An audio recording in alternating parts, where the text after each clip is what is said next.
stage 4 for Victoria. Fair amount of analysis out today.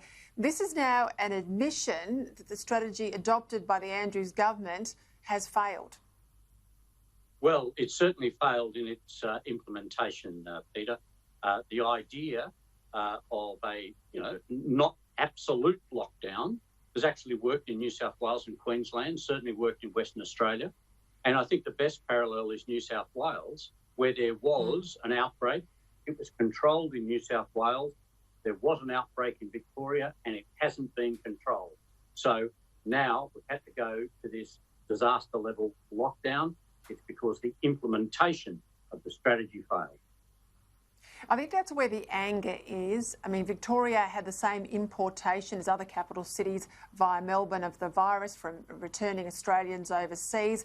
It leaked out of these hotels because they were so poorly managed, run by bouncers, not by police, as we saw interstate, poor contact tracing, and now this calamity with, slow testing results and, of course, the unpreparedness of the aged care sector here, knowing that around the world and certainly interstate we've seen examples of nursing homes hit by this virus. It's like Victoria was caught flat-footed on every single one of these big implementation hurdles. I think that's where the anger is tonight, Dennis. Yeah, well, that's right. And it's because of the detail. Sydney had a greater problem of quarantine than Melbourne. Sydney had more people coming in from overseas. It managed its quarantine, apart from the Ruby Princess, but at least there, New South Wales recovered quickly, traced people, tracked them, isolated them, and then learnt from that mistake as far as further quarantine was concerned. And as far as the aged care is concerned, the whole basis of this problem in Victoria comes, as you say, from the breakout of quarantine, hotel, that lack of security, and now it's out in the community and it is running wild. Now, that has then gone into the aged care centre. As one senior minister said to me last night, you can't have community transmission out there and not have it go into aged care via staff or patients or relatives. And so this is what happened to the aged care in Victoria. Certainly, as well, it didn't seem to be prepared, and nor has the Victorian Health Department and the Victorian health officials performed nearly as well as the health departments in other states. I think, to be fair to Daniel Andrews, he's been let down by a lot of the officials within his own health department. Yeah, well, I don't have a lot of sympathy because he certainly had plenty of months to do the war gaming. He had the examples interstate that should have been prompting the questions back through the bureaucracy here in Victoria. I didn't see any of that go on. But I want to ask you specifically, you've written about aged care, and this is where I think Labor are sensing some sort of opportunity to play the politics, to defend Daniel Andrews on the issue of aged care. How are you seeing it play out with Anthony Albanese and the Prime Minister here? Well, the federal government has responsibility for aged care.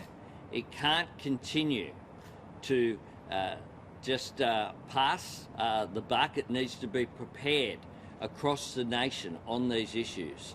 The federal government's responsible for regulating aged care. In Newmarch, here in New South Wales, sent a big, loud message to the federal government, and unfortunately Scott Morrison wasn't listening and didn't respond. Dennis? Yes, well, this is a deliberate and planned strategy from Anthony Albanese to try and get back into the politics of what's happening. The opposition, the federal opposition, has been largely irrelevant during much of the COVID crisis.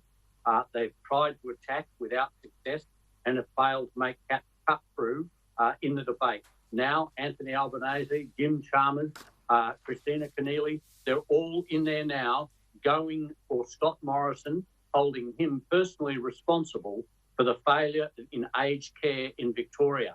Now, this is a big gamble from Labor. It's a big call because no matter the fact that, yes, the federal government does regulate aged care, but it regulated aged care in New South Wales, Tasmania as well, where there was an outbreak.